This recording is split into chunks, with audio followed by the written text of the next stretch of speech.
All right, let's talk about something that a lot of us feel but maybe don't say out loud too often.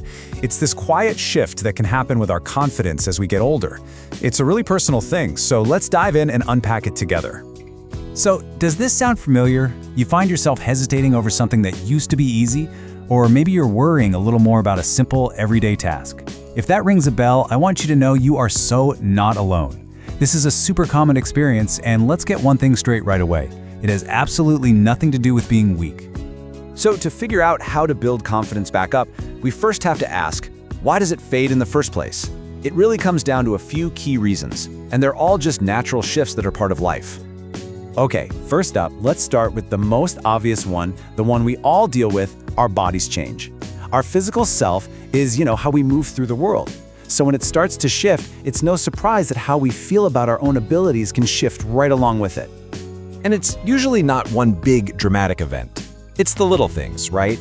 It's squinting to read a label, or asking someone to repeat themselves, or just feeling a little less steady on your feet than you used to.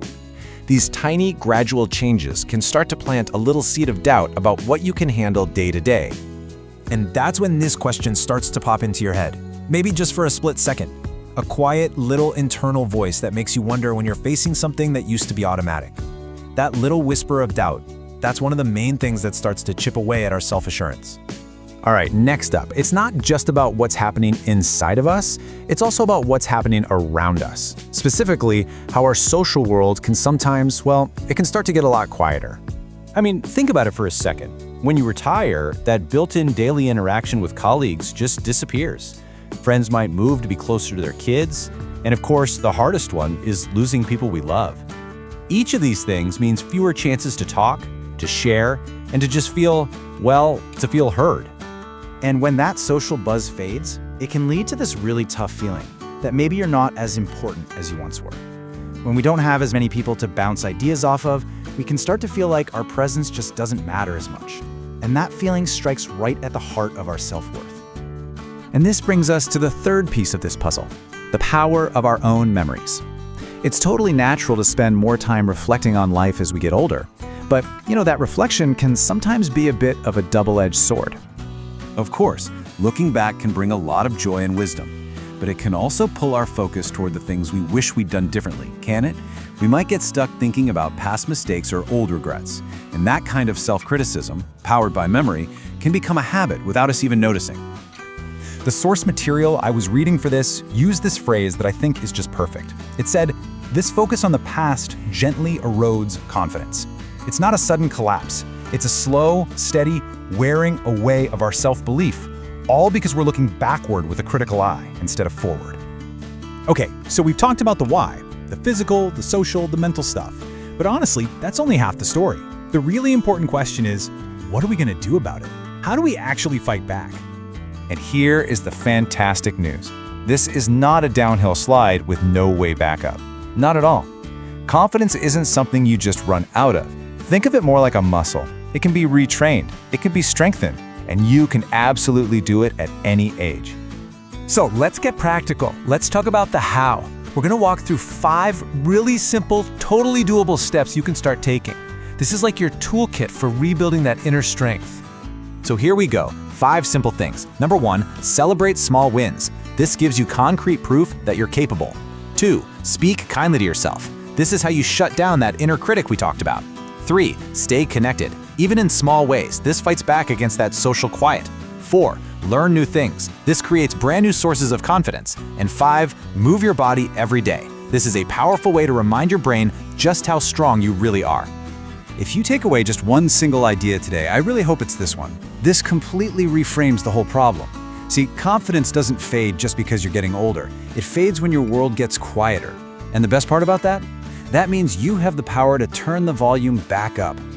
And remember, this isn't just about getting back to how you used to be. By actively building these habits, by making your world a little louder, a little more engaged, you can build a kind of confidence that's wiser, more resilient, and maybe even stronger than anything you felt before. So, I'll leave you with this question, a little challenge to get you started right now. What's one small win you can celebrate today? Doesn't matter how small or big, just pick one thing, because that's where it all begins. Thanks so much for listening.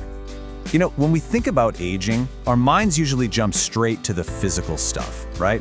We think about wrinkles, gray hair, maybe the body slowing down a bit. But what if the most important part of aging well has almost nothing to do with how we look and everything to do with how we think?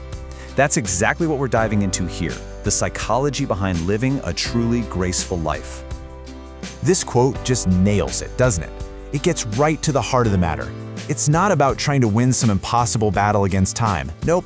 It's about finding this sense of inner balance, this connection to who you really are. It completely reframes the whole conversation from one of loss to one of gaining depth and peace. And here's the most powerful part of all this. Having a positive experience of aging isn't something that just happens to you. It's not luck. It's something we can actively build for ourselves. It's a mindset, really. And it's built on a series of conscious, powerful choices we get to make every single day. So let's break down exactly what those choices are. Okay, so where do we even begin? Well, we start with the foundation, the one thing that everything else is built on, and that is the power of acceptance. Now, what's really interesting about this definition is what it isn't. This is not about giving up or admitting defeat, not at all. It's an active, powerful process of just recognizing reality. It's looking at life's natural changes in our health, our roles, our friendships, and deciding not to waste precious energy fighting against them. Let's be super clear on this. Acceptance is the total opposite of giving up. Constantly fighting change is just exhausting. It's a never-ending source of stress and frustration, but acceptance, that frees up all of that mental energy. It's the moment you stop pushing against a locked door, and instead, you just look around for the open window. See? It's not defeat, it's empowerment. And the benefits you get from this shift, they're pretty much immediate. The second you stop fighting your own reality, your mind just naturally becomes calmer. That internal war just stops. And from that quiet place of peace, this really authentic, natural confidence starts to grow. You become more comfortable in your own skin, right where you are in life. I mean, who wouldn't want more of that? All right, so once we can accept where we are, we can start to focus on why we're here. And that brings us to our second key pillar, which is all about finding meaning and a sense of purpose. You can think of purpose as the engine that keeps us moving forward. It's that deep down feeling that you matter, that what you do is valuable. It's what gets you out of bed in the morning with some kind of mission, giving your days a natural rhythm and fueling your mind with a special kind of energy. And listen, this isn't just some nice, fuzzy, feel-good idea. The science on this is crystal clear. Study after study shows that older adults who have a strong sense of purpose don't just live longer, they also keep their minds sharper for longer. The data is pretty striking, actually. So what does this purpose actually look like in real life? Well, the great news is it doesn't have to be some grand world-changing mission, not at all.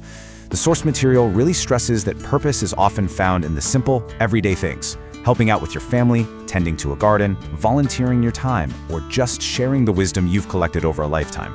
It's about contribution, not the size of it. It's really that simple. Okay, so we've got acceptance and we've got purpose. But what happens when life throws you a curveball? You know, when things go wrong and you didn't see it coming? That's where our third tool comes in, the art of emotional flexibility.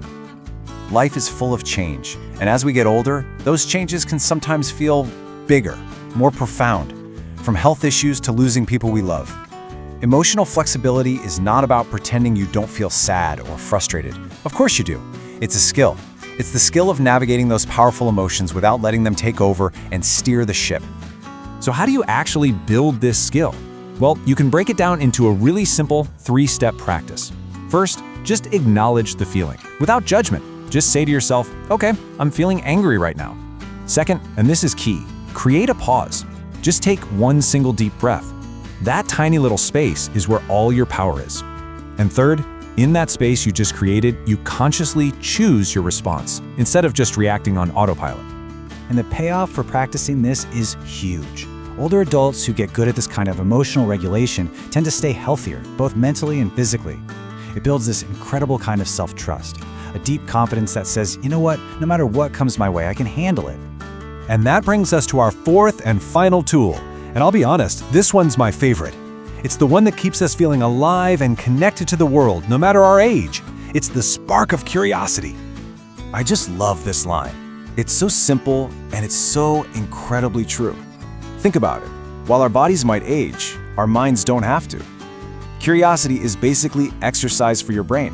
It keeps it agile, it keeps it engaged, and it keeps it open to whatever's next. And just like purpose, this doesn't mean you have to go climb Mount Everest or anything. It's all about feeding that inquisitive mindset in little ways. Pick up a book about something you know nothing about. Take a free online class to learn a new skill. Try a new recipe. Heck, even just figuring out a new app on your phone can light that spark and give you a jolt of mental energy. At the end of the day, that's what curiosity really gives us. It's not about looking young, it's about feeling a youthful spirit. It's that sense of wonder and excitement about the world that is truly timeless. So we've covered 4 really powerful tools for our mindset: acceptance, purpose, flexibility, and curiosity. Let's pull this all together now and see what the path forward looks like. When you really boil it all down, aging well is a mindset that's defined by these choices. It is actively choosing peace over pressure. It's choosing purpose over loneliness. And it's choosing the vibrant, amazing energy of curiosity over the stagnation of fear. And look, these aren't just big, abstract ideas for some explainer. They're small, real choices that add up day after day to create a life filled with meaning and resilience. This isn't about reaching some finish line. It's a practice. It's the daily act of building a mindset. And that brings us to the most important point.